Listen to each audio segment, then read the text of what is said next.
ಪಂಚಾಯತಿಯಿಂದ ಹಿಡ್ಕೊಂಡು ಡಿಸಿ ಕಚೇರಿ ವಿಧಾನಸಭೆಯವರೆಗೂ ಕೂಡ ಕೆಆರ್ಎಸ್ ಪಕ್ಷದ ಕಾರ್ಯಕರ್ತರು ಫೋನ್ ಮಾಡಿ ಕೂಡ ಕೆಲಸವನ್ನ ಮಾಡ್ತಾ ಇದ್ದಾರೆ.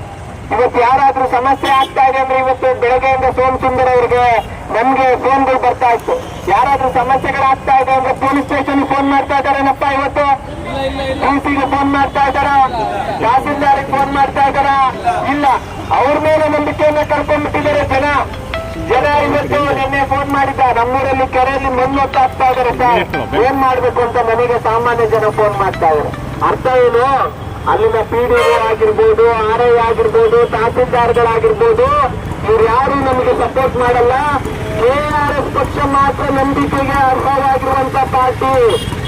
ನಂಬಿಕೆಗೆ ಅರ್ಹವಾಗಿರುವಂತ ಪಾರ್ಟಿ ಯಾವುದು ಇವತ್ತು ರಾಜ್ಯದಲ್ಲಿ? KRS ಪಕ್ಷ. ನಂಬಿಕೆಗೆ ಅರ್ಹವಾಗಿರುವಂತ ಪಾರ್ಟಿಗೆ ಫೋನ್ ಮಾಡಿದ್ರೆ ಅವರು ನಮಗೆ ಸಹಾಯ ಮಾಡ್ತಾರೆ ಅಂತೇಳಿ ಜನ ಫೋನ್ ಮಾಡ್ತಾ ಇದ್ದಾರೆ.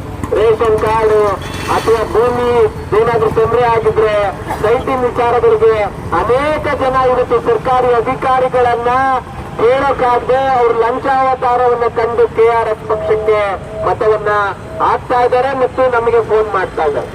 ಹಾಗಾಗಿ ಬಂಧುಗಳೇ, ನಾವು ನೀವು ಒಂದಾಗುವಂತ ಕಾಲ ಬಂದಿದೆ. ಜನಸಾಮಾನ್ಯರೆಲ್ಲ ಒಂದಾಗುವಂತ ಕಾಲ ಒದಗಿ ಬಂದಿದೆ. ಇವತ್ತು ಜನಸಾಮಾನ್ಯ